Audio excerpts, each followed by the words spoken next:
There are two ways to import the entire pack.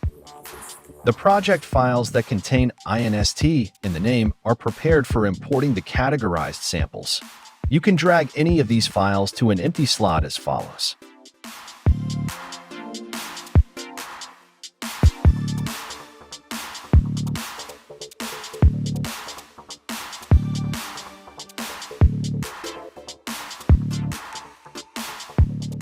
If you already have projects installed on your SEQTRAK, you can also use just one slot to import the samples this way.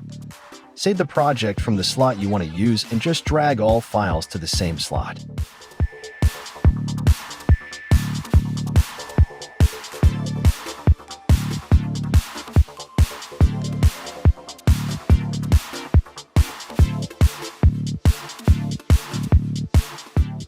All samples are installed and remain in your SEQTRAK.